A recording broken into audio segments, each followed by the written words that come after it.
faire ensuite? Je vais, à partir de ce moment-là, essayer de me rapprocher des chrétiens.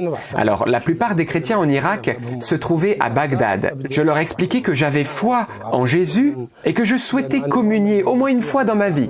Mais à chaque fois, j'étais rejeté là où je me rendais. Mais malheureusement, ils avaient peur à cause de mes origines et je fus rejeté. Il est important de comprendre que dans le Coran, il y a des sourates qui ordonnent de tuer celui qui quitte l'islam. Il y a aussi un hadith de Mahomet qui dit « Celui qui parmi vous abandonne l'islam sera tué. Celui qui change sa religion en quittant l'islam, tuez-le. » Donc, si tu quittes l'islam, tu es passible de mort. Et c'est ce qui m'est arrivé. Et d'autant plus si tu quittes l'islam pour le christianisme. La faute est encore plus grave et la sanction est sans appel, c'est la mort assurée. Quelque temps plus tard, nos parents ont remarqué qu'il y avait du changement dans notre vie et ils ont essayé d'en savoir plus en interrogeant notre fils de 4 ans et mon fils de 4 ans répond à mon père par un signe de croix. Ils vont par la suite fouiller ma maison, découvrir un évangile. Je vais alors être arrêté et conduit devant les autorités musulmanes qui vont décréter une fatwa contre moi, ordonnant ma mort. Vous allez être emprisonné. Racontez-nous ce que vous avez vécu. Mon père m'aimait beaucoup, il ne voulait pas que je sois mis à mort. Il espérait, avec de l'intimidation, des pressions, que je quitte la foi chrétienne. Alors, qu'est-ce qu'ils ont fait? Ils m'ont jeté en prison et cela pendant 1 an et 4 mois. Les 3 premiers mois ont été très difficiles. J'ai été torturé, frappé, humilié. La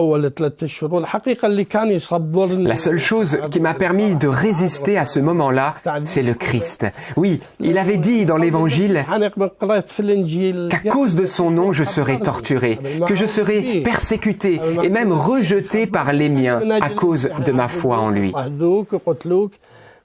J'ai donc accepté tout cela, et même avec bonheur, par amour pour lui. Vous savez, j'ai été emprisonné dans la prison la plus dure en Irak. C'était la prison des services secrets. Régulièrement, il m'interrogeait, et il me posait surtout 3 questions. Dans quelle église es-tu allé? Quel est le nom du prêtre qui t'accompagne et le nom du chrétien qui t'a parlé? Je remercie le Seigneur parce que je n'ai jamais répondu à ces questions. Et au bout d'1 an et 4 mois, Dieu a permis que je sorte finalement de prison.